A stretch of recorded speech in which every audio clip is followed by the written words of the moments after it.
ask yourself, can you afford the property now? That is so important. Are you actually ready to buy? Do you have the money saved for the down payment?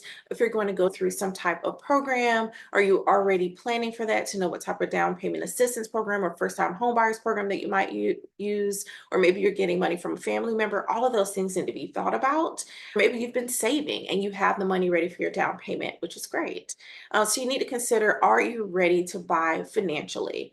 So if the mortgage, taxes, insurance, and the interest, if all of those things each month are already something that you can afford, then you're on the right track. When you look at your budget and even sitting down and thinking through some of the things that you may not even consider, you might have to be prepared for maintenance because you'll have to keep up that property, any other expenses, travel, those kind of things associated, the new electric bill. If you're thinking about perhaps you're moving in a larger home, those things are going to be very important. So you really want to sit down and come up with a detailed or somewhat detailed budget to help you figure out whether or not you can actually afford this home before you get in there and maybe things are a lot tighter than you would prefer.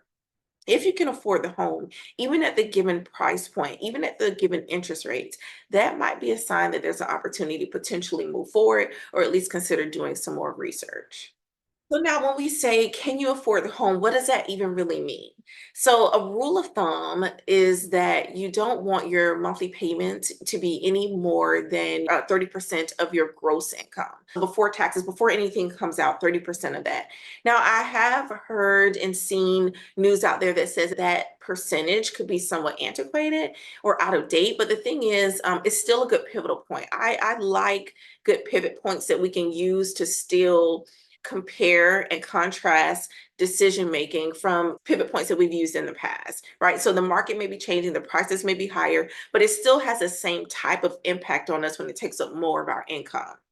So I think that's still crucial to include and to consider. Now, I realize I've had clients who live in California or New York, for example, and sometimes trying to get at that 30% or even staying below it, which is a little bit, it would be even a better situation, it's just very difficult. Then in situations like that, we look and we pivot from that 30% and then we say, okay, are we keeping our other debt levels low so that we can be able to afford a home in an area that might be significantly higher than other areas?